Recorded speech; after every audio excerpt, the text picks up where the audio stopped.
Hi, everybody, and welcome back to Mile High Huddle SI. I am your host, Kim Becker, and joining me tonight is Chad Jensen. Now, Chad, the Denver Broncos fell to the Los Angeles Chargers today, 19-16, but were there any positives to take away from this second to last game of the 2020 season? You know, it's hard to find the positives in any loss, especially when it's the 10th loss of the season for the Denver Broncos. But there were a few noteworthy performances on Sunday. You know, Drew Lock, I think, is he giveth and he taketh away. He had the bad interception in the red zone on the Broncos' first possession of the game, which was an impressive drive that he orchestrated, drove the Broncos all the way down. I want to say it was the 16, gets into the red zone, breaks the pocket. And anytime this Drew Lock breaks the pocket, Broncos fans, they're holding on for dear life because you don't know if it's going to be a brilliant play or a boneheaded mistake. And today it was a boneheaded mistake, at least in the red zone.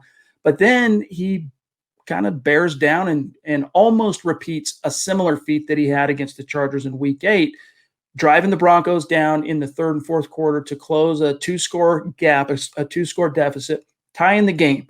So Vic Fangio's defense can get one more stop, maybe get the ball back for the Broncos, and if not, take it to overtime. That's all it would have taken to maybe help Drew Lock complete what would have been his second comeback against Justin Herbert and the Chargers, but it wasn't to be. So I like Drew Lock's resilience down the stretch late in the game. He's kind of shown a penchant for having that clutch gene. Unfortunately, you don't see it enough. And so those inconsistencies continue to plague him. And that was the buzzword out of Dove Valley this week was consistency. They want to see that from Drew. They want to see it from the team.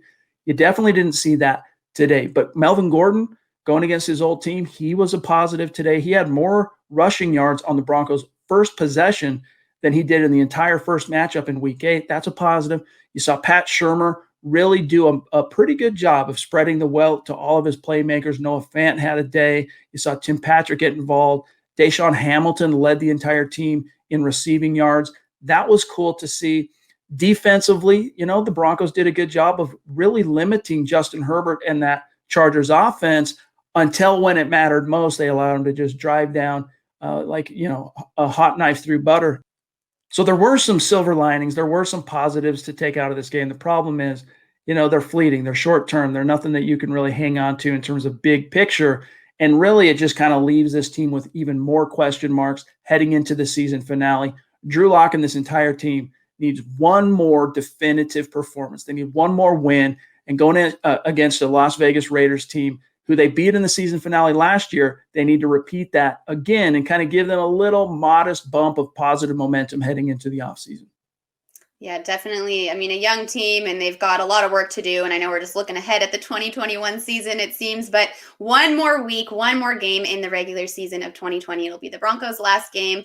Big rivalry, AFC West divisional game. So still going to be exciting nonetheless. Chad, thanks so much.